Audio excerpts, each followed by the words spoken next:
ये जो तस्वीरें आप देख रहे हैं, एक बड़ी खबर आ रही है इस समय के न्यूज पर, और ये बड़ी खबर है, संतों की सभा चल रही थी, प्रतिकार सभा, और आप ये तस्वीरें देखिए, और उस प्रतिकार सभा में ये आगजनी का माहौल सामने आया है। ये एक्सक्लूसिव तस्वीरें आप इस वक्त देख रहे हैं के न्यूज पर। इस वक्त की बड़ी खबर, प्रतिकार यात्रा में आगजनी सामने आई है।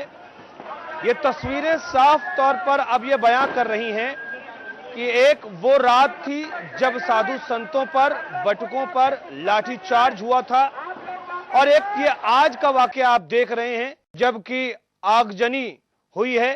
प्रतिकार यात्रा बनारस में साधु संतों ने इसका आह्वान किया था, इस प्रतिकार यात्रा का, और ये तस्वीरें, सीधी तस्वीरें इस समय आपके न्यूज पर देख रहे हैं।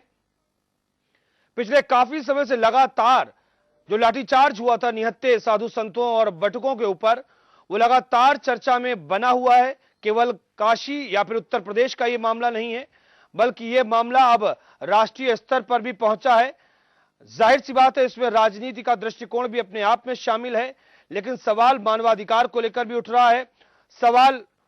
सवाल उठ रहा है कि आखिरकार किस तरह से लाठीचार्ज किया गया, क्यों लाठीचार्ज किया गया, और जो वहां पर एक मजिस्ट्रेट जांच बैठा ली गई गाजियाबाद एडीएम के नेतृत्व में, वो जांच वाकई जांच कही जाएगी या एक जांच के नाम पर खानापुरी कहा जाएगा? क्योंकि एक एडीएम जो कि पीसीएस स्तर का अधिकारी है, वो कैसे आईएएस और आईपीएस अधिकारियों को जांच करेगा?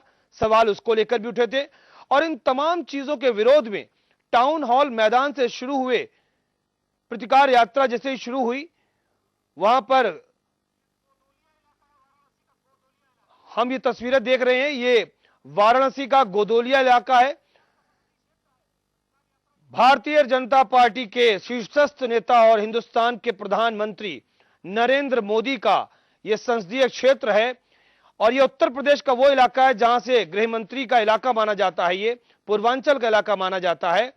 और इस पूरे के पूरे अगर चीजों को हम देखें, एक एक सिरे को जोड़ने की कोशिश करें, तो कई राजनीतिक खामियां कई हमें सामने समझ में आएंगी। और फिलहाल इस समय जो तस्वीरें आप देख रहे हैं, ये सिर्फ और सिर्फ के न्यूज पर ये तस्वीरें आप देख पा रहे हैं, एक्सक्लूसिव तस्वीरें के न्यूज पर हैं। हमारे साथ हमारे संवाददाता इस समय आशुतोष जुड़ चुके हैं, जो कि मौके पर मौजूद है। इस समय क्या कुछ चल रहा है, आशुतोष, हम आपसे जानना चाहेंगे इस समय के क्या हालात हैं वाराणसी में? जी देखिए, इस समय आशुतोष, आपको हमारी आवाज मिल रही है? फिलहाल हम कोशिश करेंगे अपने संवाददाता आशुतोष से हम दोबारा बात कर पाए, लेकिन तस्वीरें साफ तौर पर दिखा रही हैं कि एक बार फिर से ये पुलिस का दमनकारी रवैया सामने आया है। और बड़ी बात यह है कि प्रशासन क्यों नहीं समझ पा रहा है कि वो आखिरकार उसके आचरण में कहां पर दोष है, कहां पर कुछ ऐसा गलत कर रहा है प्रशासन जिसके चलते आवाजें उठ रही हैं। शासन व्यवस्था किस तरीके से संचालित की जानी चाहिए, निश्चित तौर पर यह स्थानीय प्रशासन का पहला और महत्वपूर्ण उत्तरदायित्व होता है। और जब ये तस्वीरें सामने आती हैं तो यह साफ तौर पर बयां होता है कि शासन प्रशासन अपने प्राथमिक उत्तरदायित्व को निभाने में नाकाम रहा है। और यही वजह रही कि तस्वीरें हमारे सामने आती हैं, जिसको लेकर शासन प्रशासन के उत्तरदायित्व पर सवाल उठता है। पहला सवाल उस वक्त भी उठा था जब लाठीचार्ज किया गया था, और दूसरा सवाल यहां आज उठ रहा है जब यहां पर आगजनी हुई है और यहां पर भी दौड़ा दौड़ा कर पीटने की बात सामने आ रही है। आखिरकार ऐसा क्यों हो रहा है? क्या विद्वेषात्मक कार्रवाई प्रशासन कर रहा है? और अगर ऐसा कर रहा है तो यह और भी ज्यादा निंदनीय और घृणित काम हो रहा है वाराणसी में। और दूसरा बड़ा सवाल यहां पर राजनीतिक तौर पर भी मैं उठाना चाहूंगा के न्यूज की तरफ से बड़ी गंभीरता के साथ में, कि जिस तरीके से नोएडा की घटना को बड़े हरकत में लेते हुए केंद्रीय गृह मंत्रालय की तरफ से रिपोर्ट तलब की गई, वाराणसी को लेकर ना तो राजनाथ सिंह जो कि गृह मंत्री है उनका कोई बयान सामने आया, प्रधानमंत्री जिनका संसदीय क्षेत्र है उनका कोई बयान सामने नहीं आया, और ना ही कोई रिपोर्ट तलब की गई। ये अपने आप में वहां पर स्थानीय जो कार्यकर्ता है, साधु समाज है, उनके लिए कहीं ना कहीं रोष का कारण भी है कि किस तरीके से राजनीति उनके साथ खेली जाती है, उनकी अपनी भावनाओं के साथ राजनीति होती है। और दूसरा बड़ा सवाल जो लगातार हो रहा है, यह अलग बात है कि लगातार के न्यूज इस बात को मानता है कि मुख्यमंत्री अखिलेश यादव ने कोई इस तरह का निर्देश नहीं दिया होगा, लेकिन निश्चित तौर पर यहां पर जो स्थानीय प्रशासन है जो कि बार बार गलती कर रहा है, आखिरकार उसको सजा क्यों नहीं मिल रही है, उसको इस अपनी लापरवाही के लिए दंडित क्यों नहीं किया जा रहा है जो वहां का प्रशासन है। और एक बार फिर से जो तस्वीरें हमें देखने को मिली हैं वो निश्चित तौर पर यह बयां कर रही हैं कि बनारस में एक बार फिर से अशांति का माहौल सिर्फ और सिर्फ प्रशासन की वजह से सामने आ रहा है, यह कहा जा सकता है। हमारे साथ में हमारे संवाददाता प्रहलाद इस समय मौजूद हैं। प्रहलाद, हम आपसे जानना चाहेंगे, इस वक्त की ताजा तस्वीरें हम देख पा रहे हैं, माहौल वहां पर कैसा है और यह आगजनी क्यों हुई? जी बिल्कुल, ये जो आगजनी हुई है जी। ये बीते दिनों 22 तारीख को पर लाठीचार्ज हुई थी, उसको लेकर प्रतिकार यात्रा निकाली गई थी। आज टाउन हॉल से 4 बजे काल के विभिन्न क्षेत्रों से होते हुए गदौलिया क्षेत्र जब पहुंची, लगभग 50 से 60 हजार की संख्या में भीड़ हो चुकी थी। कई राजनीतिक पार्टी और कई संत महात्मा भी उसमें मौजूद थे।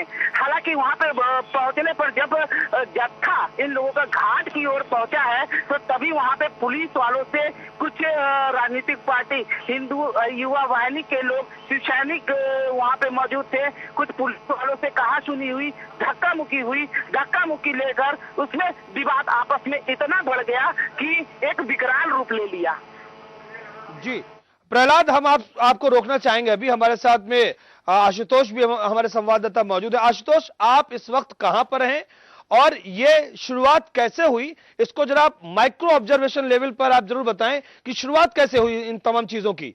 आशुतोष जी देखिए, मैं आपको सबसे बता दूं कि मैं इस समय सुशील सिनेमा, जो कि एक गदौलिया चौराहे से 500 मीटर दूरी पर है, उसके अंदर इस समय रुका हुआ हूं, क्योंकि बाहर का माहौल इस समय ऐसा है कि अगर बाहर निकलूंगा तो कहीं ना कहीं चोट मुझे भी लग सकती है।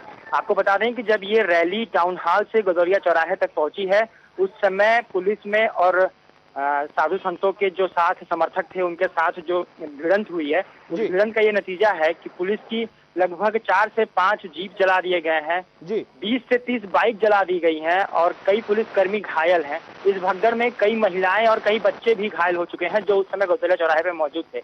हालात इस समय वहां के ऐसे हैं जैसे कि गदौलिया चौराहा इस समय एक जंग का मैदान बना हो, जो भी दिख रहा है उससे लोग मार रहे हैं, पथराव किए जा पड़े हैं।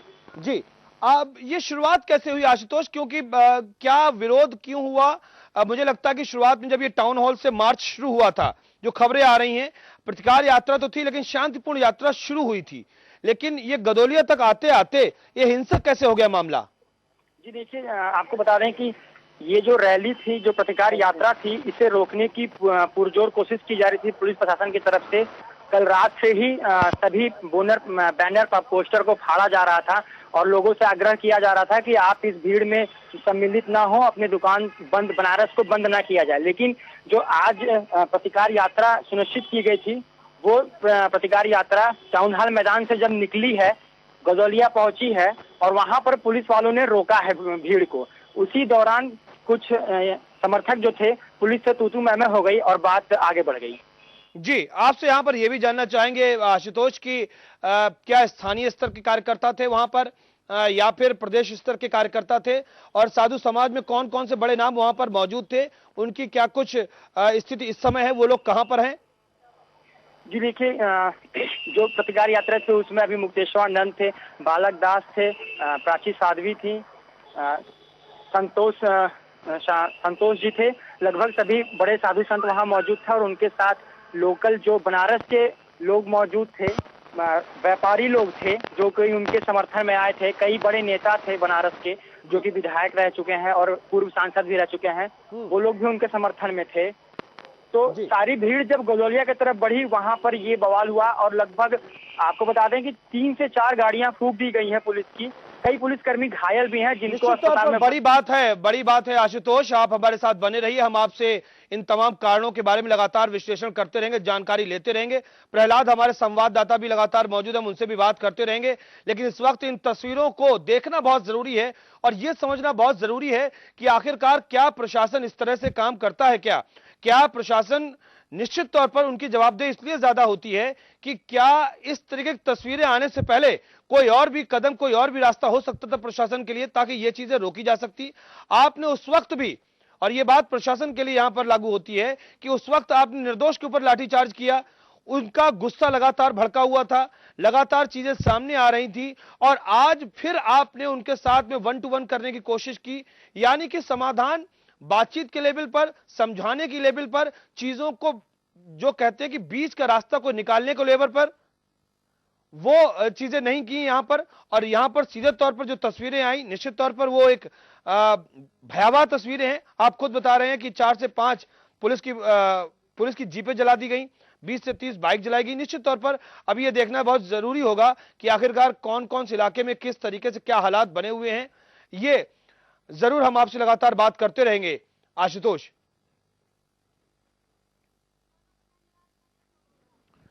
हम आपसे लगातार जानकारी लेते रहेंगे, बात आपसे हम लगातार करते रहेंगे। फिलहाल जो जानकारी आशुतोष आपने दी, आपका शुक्रिया। और प्रहलाद, आपने जो जानकारी दी, आप